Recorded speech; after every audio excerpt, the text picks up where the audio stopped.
You'll be mine, and I know life is right.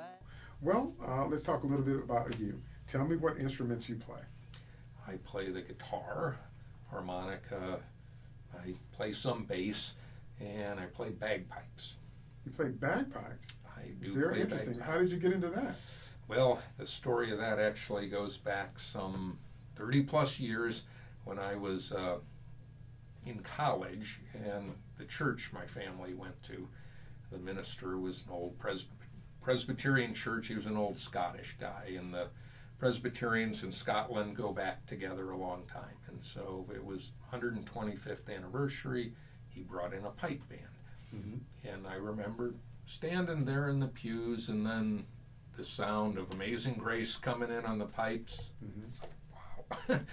I kind of holding on to the pews like, this is pretty cool. And afterwards, if you've ever seen pipe bands, they'll circle up and play, and they did that outside. And I just remember thinking, I should do this.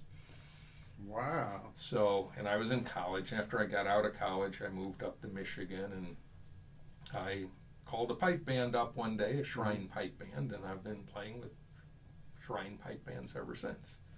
Did you take lessons? It's kind of, the pipe major will usually teach people in a band. Okay. So it wasn't formal lessons per se. It's kind of on-the-job training. In fact, my experience was I went down there on a Monday, and they said, well, we got a parade this Saturday. We'll outfit you and give you a set of pipes. I'm like, well, I don't know how to play. And they're like, oh, just come along, just drone. And I'm like, well, what's drone? Drones, by the way, are the three pipes that go over your shoulder on bagpipes that just make the constant tone, the drone. Uh-huh. So you just jumped right in, huh? Boy, did I ever. And Wow. shrine guys know how to have a good time, let's say. So I fell right in with that. That's great. All right, so tell me this. How old were you when you wrote your very first song? I got my guitar when I was, I think, a senior in high school. Okay. And I thought it would help me with the ladies, let's say. I figured I needed an angle. I wasn't big enough to play football, wasn't tall enough to do basketball. It's like I needed something to, kind of get over the top there. Mm-hmm. That was in the era when it used to go out and people sit around the campfire, and I noticed the guy playing the guitar, singing the John Denver songs or something way back when. It's like, yeah, he got some attention. So I got mine. I started slowly learning on my own. Probably should have taken lessons way back when, but I got Alfred's Basic Guitar Course Book 1, start working. Okay. And I think there's always that element of a creator within all of us. We were created to create. So yeah, I start writing things, and so 18, 19, 20, I start writing my first stuff, and it was, some of it I can find, Mm-hmm. and it's not necessarily stuff that I would want other people to hear. There's a learning curve, as I said, and I was at the low end, but some of it was kind of humorous looking back, though. Well, I think we all have what I would call our year one collection Yeah. of stuff that we probably want to keep to ourselves. Right. But do you by any chance remember the name of that first song? Because I don't remember mine. the precise one. I do remember one of my early ones. It was called The Celibacy Lament. Oh, wow. Yeah, the That first sounds line I interesting. recall was, I never wanted to be a priest. And I think it told you I hadn't quite achieved that guitar girl thing at that point in life. I see. I'm still working on that. Well, music is for our catharsis, if nothing else. So, Yes. fantastic. All right. Tell me a few things about your own songwriting process. Do you start with a melody? Do you start with a lyric? Do you start with a chord progression? Do you start with a title? I'm probably best with words, I guess, is kind of where things work for me. And typically I will have kind of a phrase or a few words pop into my head in some form. Mm-hmm. And that starts the process off. Okay. I mean, sometimes it doesn't go that way. Sometimes you're noodling around and you come across something that takes you down a road, Mm-hmm. but usually there's some words, and maybe I'm waking up in the middle of the night and scribbling something down, or Mm-hmm. or one of my favorite inadvertent techniques, I guess, is I see something wrong, Mm-hmm. and I say, did that say that? And then I realize it didn't, but it's like, because you saw it wrong, it opened up a possibility, and then the little songwriter thing goes, oh. And maybe my best example of that was I was in Houston on a business trip, actually, and I'm in morning traffic. I'm in the back seat. Someone else is driving. We're inching along. And there's this big building to the right. I look at it, and the name of the building's there in large yellow letters, and I'm like, what? This doesn't seem right. And then the car moves forward maybe 15 feet in traffic, and I see what I missed, because a telephone pole was in my line of sight, Mm-hmm. was a lowercase letter L in the name of the building. Mm-hmm. The building was the Gold Exchange. Oh. But without the L, it became the God Exchange, which is what I first saw. And so, like I say, the songwriter light, goes off, and it's like, I think there's a song there. And I'm the guy to write it, because I don't know if anyone else ever had this moment where they saw this difference that I just saw. But, it's kind of like, what building were you going to go in, right? Right. So, and that was a song that ended up being on my second CD, Mm-hmm. and it turns out to be a bluegrass song. Okay. One of the things for me is I'm profoundly non-genre specific, I guess. Mm-hmm. Mm-hmm. So that's good and bad. It makes it interesting for me, because anything's fair game, I think. But then it's a little hard to categorize me, because the world kind of wants you to be categorized easily. Okay, now you hit on three really important things Right. there. First thing you hit on was, as songwriters, our antenna, our radar is always up.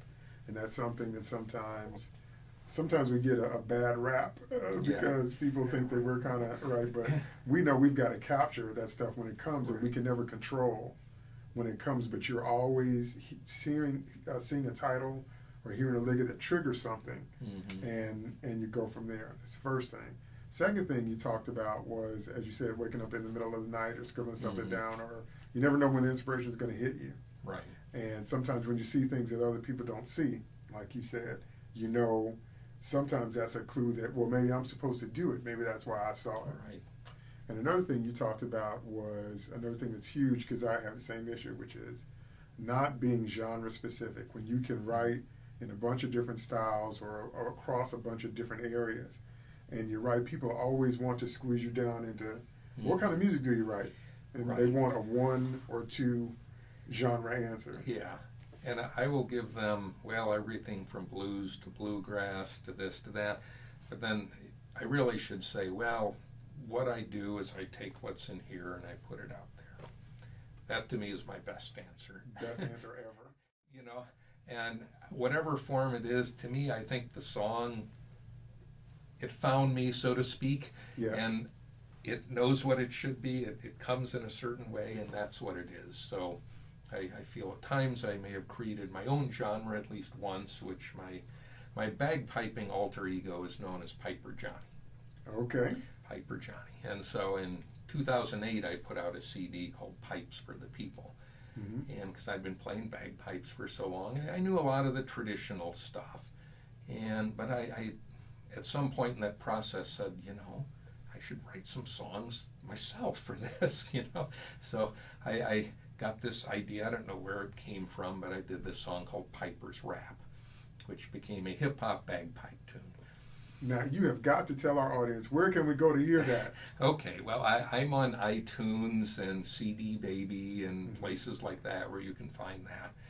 And it actually became people's favorite song, because I'm kind of singing in a bad Scottish pirate brogue thing, and Wow. it's got a really cool riff going on there. And then I do some things that are, the recording process can be fun, certainly. So I have a mandolin that I do not really know how to play, but it had a pickup on it. So to create a little thing going in there, I ended up running it through an effects pedal with some wah-wah and other things. So there's a sound there that you would think is like some weird keyboard, but it's really a mandolin. That's great. Now, what's your personal website address? Songsbyjohn.com. Okay, cool. All right, I'll be sure to put that in the links. Yeah. All right, fantastic. Now, if you wouldn't mind, can you share with us maybe a verse of your favorite lyric? Verse or chorus? Of my own? Your own. Okay. Well, I thought you were going to ask at one point, what my favorite song I've written was, and sometimes you think, well, maybe the one I play out a lot that I start with is called Them Sugar Blues. Mm-hmm. So, and it's just kind of like a good time blues number. So, that's something I do a lot. But one of the other songs of mine that goes back to my first CD is called Mustard Seed. Mm-hmm. So it's like, I'm a little mustard seed sitting on a shelf full of potential and not much else. Wow. And so that goes back to something that's in the first 3 books of the Gospels, Mm-hmm. which is that a mustard seed's very small, but it can grow to be big. If you have a little bit of faith, you can move a mountain. Mm-hmm. And so I started thinking about that, and it's like, well, maybe I'm the mustard seed, Mm-hmm. but I just need the right gardener, if you will, tending me. Wow, that's great. I love that imagery. Yeah. That's fantastic. Well, thanks. If you could give a piece of advice to the aspiring songwriters or the songwriters that are just starting out, what would you say?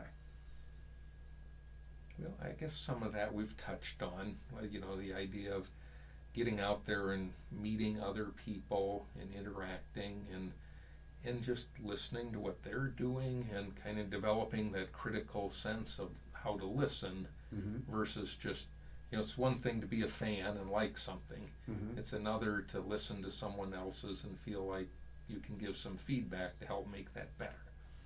Mm-hmm. So I guess I would say get out there in whatever form, be that performing or, meeting with other songwriters, but just get out there in the world.